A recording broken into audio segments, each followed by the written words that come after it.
এখন তুমি কোথায় আছো, কেমন আছো, পত্র দিও।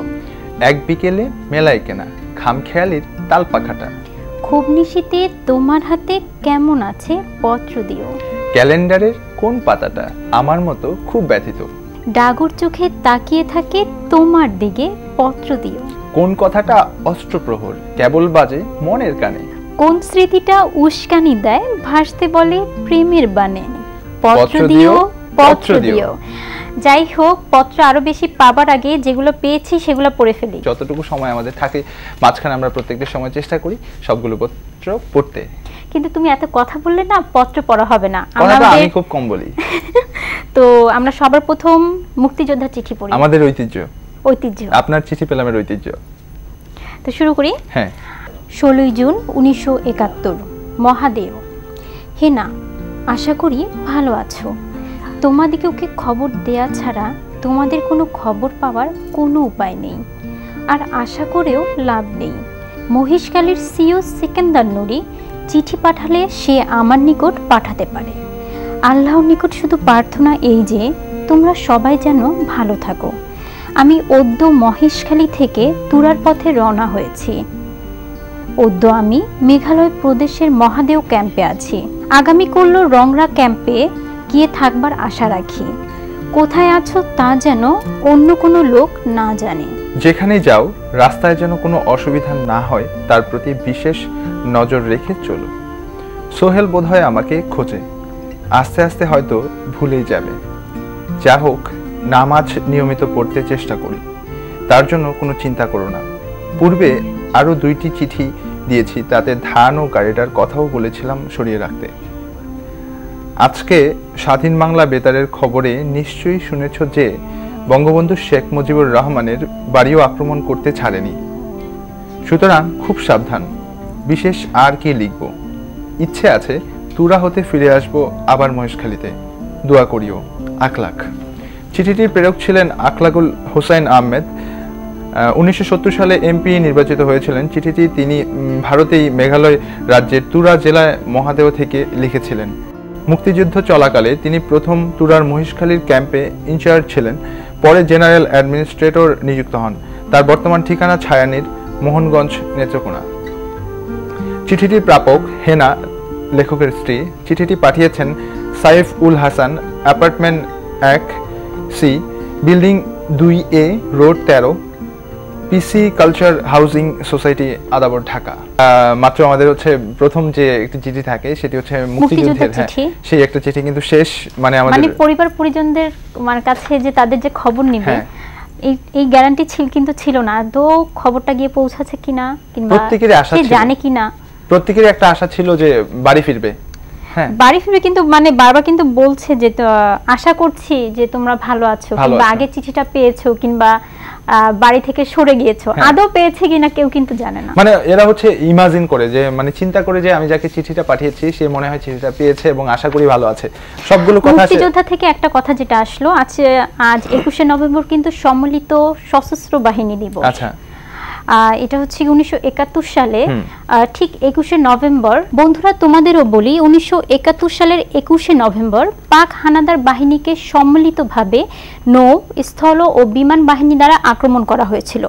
এই দিনটির তাৎপর্য ও মহিমাকে আরও সমুন্নত রাখতে 80 দশক থেকে এখন পর্যন্ত আজও 21শে নভেম্বরকে সম্মিলিত সশস্ত্র বাহিনী দিবস হিসেবে পালন করা হচ্ছে। আর এই দিন একদম সকালবেলা শিখা অনির্বাণে পুষ্পার্ঘ্য অর্পণ করা হয়। রাষ্ট্রপতি এবং প্রধানমন্ত্রী দুজনই পুষ্পার্ঘ্য অর্পণ করেন, সম্মান জানানো হয়। এবং আলাদা আলাদা ভাবে প্রতিটি সামরিক বাহিনীর তো নিজস্ব দিবস আছেই। এটি শুধুমাত্র সেই 21শে নভেম্বর।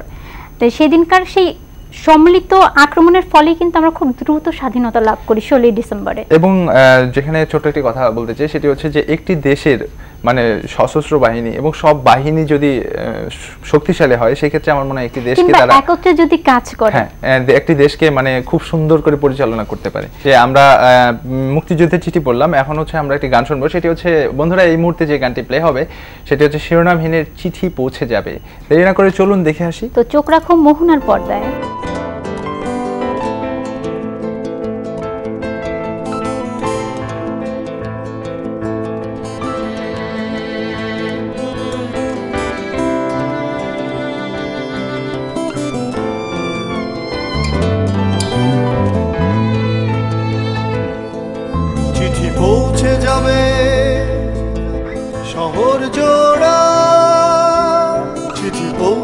যাবে সবুজ গ্রামে, চিঠি পৌঁছে যাবে পৃথিবীর প্রান্তে, চিঠি পৌঁছে যাবে রঙিন খামে,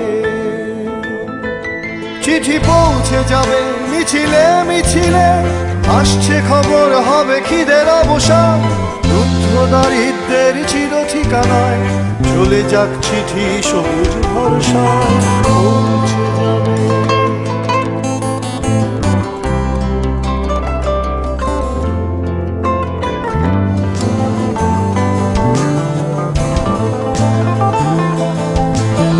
একটা চিঠি যার বিবরণ ছিল লক্ষ শিশুর ইতিহাস, শিশুর দু চোখে কান্নায় লেখা ছিল খিদে মুক্তির বসবাস, একটা রঙিন খামে ঠিকানা ছিল কোনো এক সবুজ গান, শিক্ষার সংলাপে দূর হয়ে যাবে দারিদ্রের অভিধান, চিঠি পৌঁছে যাবে খিদের ঠিকানায়, চিঠি পৌঁছে যাবে অপার আশায়,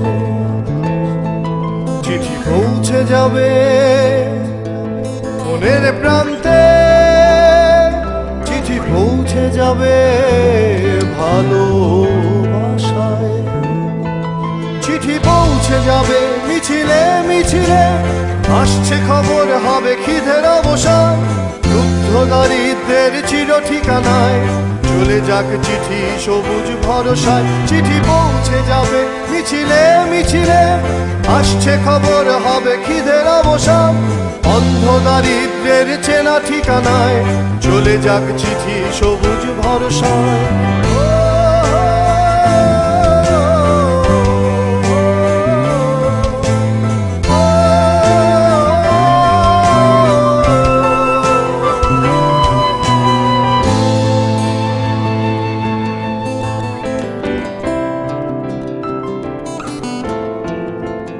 তুমি কি টেলিভিশন দেখো? হ্যাঁ, শুধু তুমি না, আমিও দেখি, আমার বন্ধুরাও দেখে। আইদার এখন আমাদের দুজনকে কি করে দেখছে? আমরা টেলিভিশন দেখি এবং দেখাই। মানে টেলিভিশনে আমাদেরকে দেখানো যায় আর কি। যাই হোক, তুমি কি জানো বিশ্ব টেলিভিশন দিবস কবে? শুধু জানি না, আমার কাছে আজকে অনেকগুলো মানে ইনফরমেশন আছে। আজ বিশ্ব টেলিভিশন দিবস, এবং বন্ধুরা আজ বিশ্ব টেলিভিশন দিবসটি হচ্ছে কি 1996 সালে জাতিসংঘের সাধারণ পরিষদের প্লেনারি সভায় সিদ্ধান্ত গ্রহণের মাধ্যমে এই দিনটিকে বিশ্ব টেলিভিশন দিবস হিসেবে নির্বাচিত করা হয়, এবং এরপর থেকে আজ অবধি 21শে নভেম্বর বিশ্ব টেলিভিশন দিবস হিসেবে পালিত হয়ে আসছে। এবং বর্তমানে বাংলাদেশে বিভিন্ন স্যাটেলাইট চ্যানেল আছে, তার মধ্যে বাংলাদেশ টেলিভিশন হচ্ছে সর্বপ্রথম সম্প্রচারিত হওয়া শুরু করে বিভিন্ন টিভি, এবং সেই সাথে আমাদের মোহনা টেলিভিশনও বদলে যাচ্ছে এবং সব চ্যানেলের সাথে তাল মিলিয়ে এগিয়ে যাচ্ছে। তো আমরা চেষ্টা করবো যে সাথে সাথে আমাদের আপনার চিঠি পেলাম অনুষ্ঠানটিও দিন দিন বদলে যাচ্ছে, কারণ হচ্ছে নতুন নতুন চিঠি পাচ্ছি আমরা এবং নতুন নতুন গান প্লে করছি, সবকিছু মিলিয়ে আমাদের নতুনত্ব বেড়েই যাচ্ছে এবং অনেক অনেক সেগমেন্টও অ্যাড হচ্ছে। হ্যাঁ, অ্যাড হচ্ছে এবং হবে। যাই হোক, এবার অপু অনেক চিঠি পড়লাম, অনেক কথা হচ্ছিল, কিন্তু এর মাঝে একটা বিরতি নিলে কেমন হয়? ঠিক আছে, নিতেই হবে। নিই ছোট একটা ব্রেকের দরকার, যাচ্ছি ব্রেকে, সাথেই থাকুন, ফিরবো খুব তাড়াতাড়ি।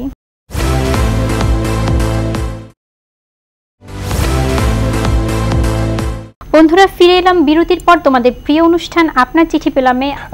এরপরে যে কাজটি করবো সেটি হচ্ছে আমাদের মা নিয়ে কিছু কথা বলার আছে আমার। সেটি হচ্ছে যে মা শব্দটা এমন একটা শব্দ, খুব ছোট একটি শব্দ, এটার যে বর্ণনা, এটার বর্ণনা আমার মনে হয় না কেউ আজ পর্যন্ত বের করতে পারবেন, দিতে পারবে।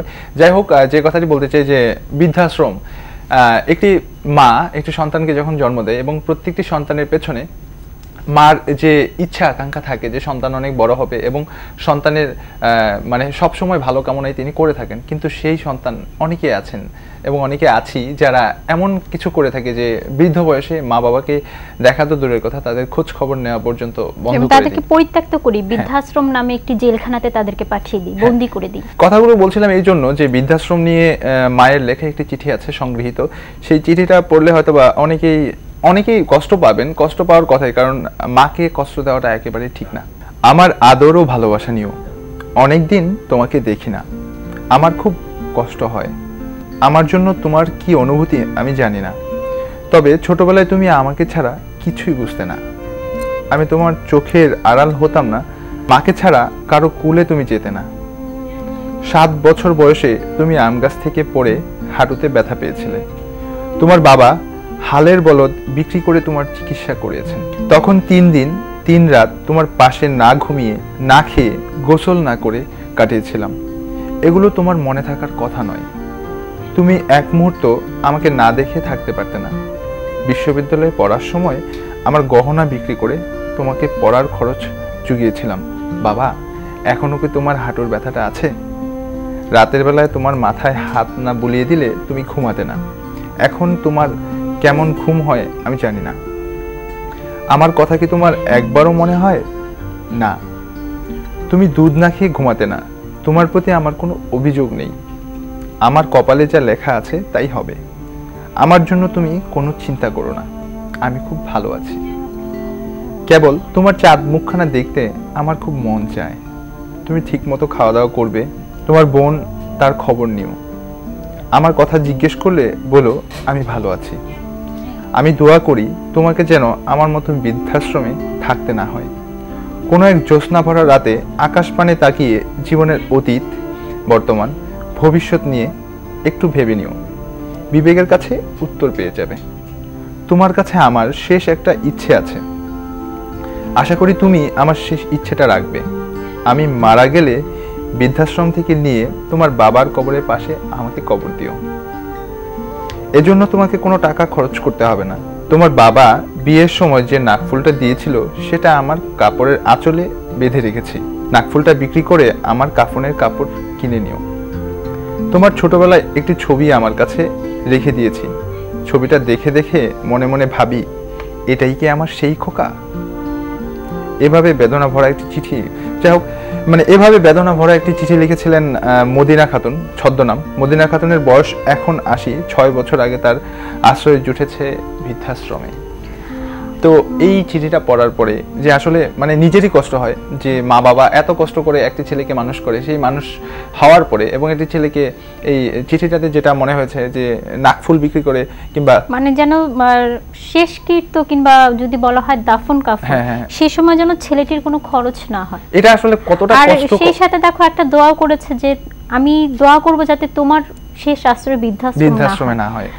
মা বাবা যতই অন্যায় করি না কেন শেষ পর্যন্ত কিন্তু দোয়াই করে, কখনো বদদোয়া দিতে পারে না। দয়া করে হচ্ছে আমার রিকোয়েস্ট একটা থাকবে, সেটা হচ্ছে কোনোদিন মার মনে কষ্ট, মা বাবা দুজনের মনে কখনো কষ্ট দিও না। এবং আমি বলবো শেষ বয়সে কিংবা তারা যখন নিজেরা স্বাবলম্বী না, তখন তাদের পাশে থেকেও তাদের ছায়া হয়ে তুমি আমি কথা না বাড়িয়ে বন্ধুদেরকে নচিকেতার বৃদ্ধাশ্রম গানটি শুনিয়ে আসি। মস্ত মানুষ, মস্ত অফিসার, মস্ত ফ্ল্যাটে যায় না দেখা এপার ওপার। ছেলে আমার মস্ত মানুষ, মস্ত অফিসার, মস্ত ফ্ল্যাটে যায় না দেখা এপার ওপার। নানান রকম জিনিস আর আসবাব দামি দামি, সবচেয়ে কম দামি ছিলাম একমাত্র আমি। ছেলের আমার প্রতি অগাধ সম্ভ্রম, আমার ঠিকানা তাই বৃদ্ধাশ্রম।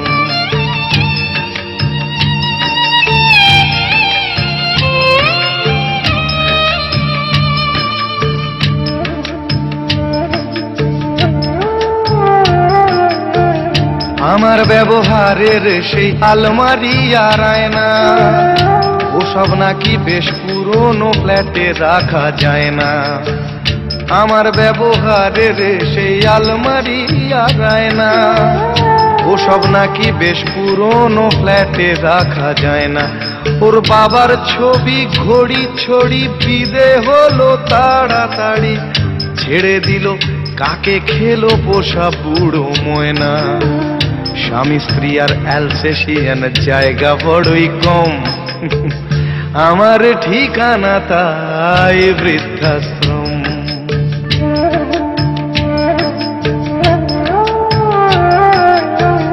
নিজে হাতে ভাত খেতে পারতো না খোকা, বলতাম আমি না থাকলে রে কি করবি বোকা।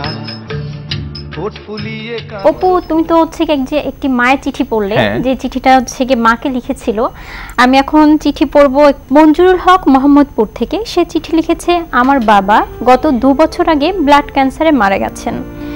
আপনার চিঠি পেলাম অনুষ্ঠানে। চিঠি লিখবার কারণও আমার বাবার রক্তের জন্য বিভিন্ন জায়গায় অনেক পোস্ট করেছি। ছোটবেলা হতে বাবার কাছে থাকিনি আমি, বড় ভাইয়ের কাছে মানুষ আমি। যদিও এখন আমার নিজেরই একটা সংসার আছে ছোটখাটো, আমিও বাবা হয়েছি, কিন্তু বাবার প্রতি সে ভালোবাসা এখনো কমেনি। বাবাকে অনেক কথা বলার থাকে, কিন্তু বলা হয় না। তাই হয়তো পাগলের মতো কিছু কথা এখানে শেয়ার করলাম। আপনারা পড়ে কেউ কষ্ট পেলে ক্ষমার চোখে দেখবেন সকলে। বন্ধু মঞ্জুরুল চিঠি পড়ে তো মোটেও কষ্ট পাইনি, বরং আমার একদিক থেকে কিন্তু খুব ভালো লেগেছে যে একটু আগে চিঠি পড়লাম, মাকে পরিত্যক্ত করেছে, আর এখন চিঠি পড়ছি যে বাবা মারা গেছে, সেই বাবার প্রতি এখনো কি ভালোবাসা। একটি সন্তান যখন ভালো কাজ করে, একটি সন্তান যখন সবচেয়ে ভালো ভালো কিছু কাজ করে, সেক্ষেত্রে কিন্তু সবচেয়ে বেশি আনন্দ থাকে বাবা এবং মায়ের মনে, আনন্দিত হয়। অপু, অনেক তো কথা হলো, যাচ্ছি ছোট্ট একটা বিরতিতে, সাথেই থাকো।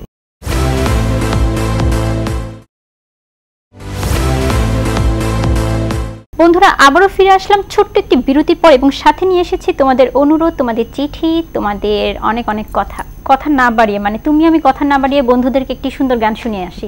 আমি চুপ করে থাকি। হ্যাঁ, তুমি চুপ করে থাকো। এবং বন্ধুরা, গানটি শুনতে চেয়েছে আমাদের আরেক বন্ধু, ফেসবুক ফ্রেন্ড ইমরান হোসেন। ও শুনতে চেয়েছে ইমরান এবং নওমীর আনমোনা গানটি।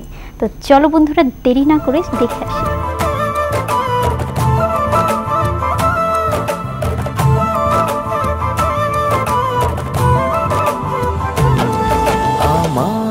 ভাবনার সবটা ছড়িয়ে আছো হৃদয়ে, আমার ভাবনার সবটা ছড়িয়ে আছো হৃদয়ে। আমার দিন রাত্রিগুলো গেছে সব তোমার হয়ে, কিছু দেখি না, কিছু জানি না, কিছু বুঝি না, তোমাতেই মগ্ন থাকি হয়ে আনমনা। কিছু দেখি না, কিছু জানি না, কিছু বুঝি না, তোমাতে মগ্ন থাকি হয়ে আনমনা।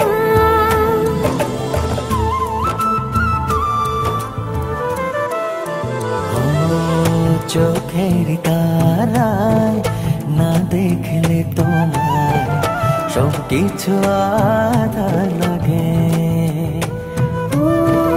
জড়ালে কি অচিন মায়া ভালোবাসার অনুরাগে। তুমি না বাঁচা যায় না, এমন জীবন কবু চাই না।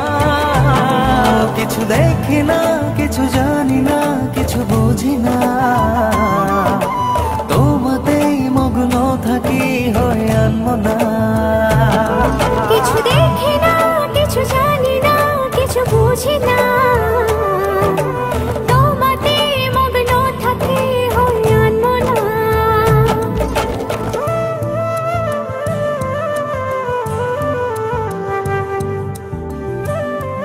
তোমাতেই মগ্ন থাকি হই আনমনা।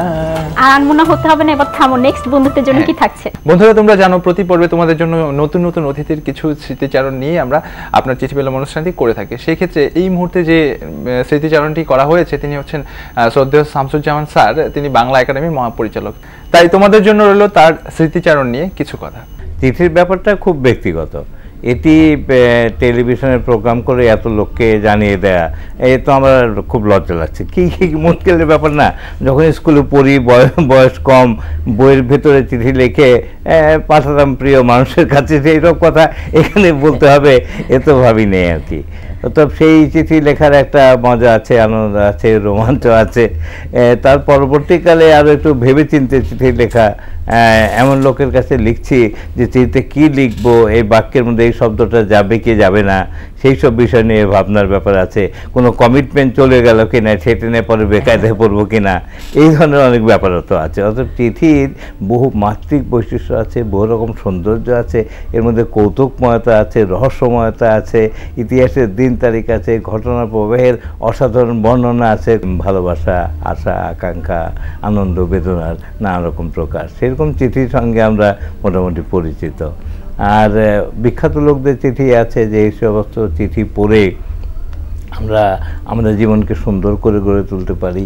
সেই চিঠির যে বাণীগুলো আছে সেইগুলো আমাদেরকে নানাভাবে আলোড়িত করতে পারে, প্রাণিত করতে পারে, সেখান থেকে আমাদের শেখা, জানা এবং বোধের গভীরতা সৃষ্টি, এইসব জিনিসগুলো করা যেতে পারে। আর টেলিভিশন বা রেডিওতে যে আপনার চিঠি পেলাম প্রোগ্রাম, সেটি কিন্তু খুবই গুরুত্বপূর্ণ একটি প্রোগ্রাম বলে আমি মনে করি। অতএব এই কর্মসূচি বিবিসির আপনারা চিঠি পেলাম যখন আমরা শুনি, এমনকি আমরা এক সময় দেখেছি বাংলাদেশ বেতারে যে চিঠি, অভিজ্ঞ লোকরা সেই চিঠির উত্তর দিতেন, ভারী সুন্দর লাগতো, ভাষা সুন্দর, বলবার ভঙ্গিটি সুন্দর, এবং চিঠিটা পড়ে তার একটি অংশ যে উদ্ধৃত করতেন সেটিও সুন্দর ছিল।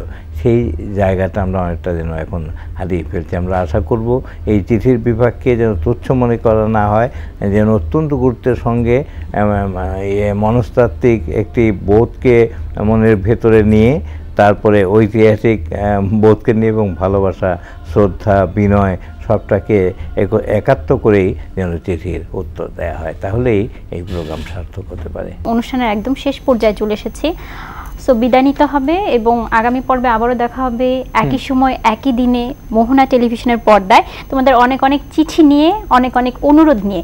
এবং যাওয়ার আগে ঠিকানাটা বলে দিই। হ্যাঁ, বলে দাও। আমাদেরকে চিঠি লিখবার ঠিকানা, প্রযোজক আপনার চিঠি পেলাম, মোহনা টেলিভিশন, মোহনা ভবন, 22 নং 8, রোড নং 4, সেক্টর 7, মিরপুর, ঢাকা 1216। মেইল করতে হলে যেটা করতে হবে, আপনার চিঠি পেলাম @gmail.com, স্পেলিংটাও বলেছি APNERCHITHI,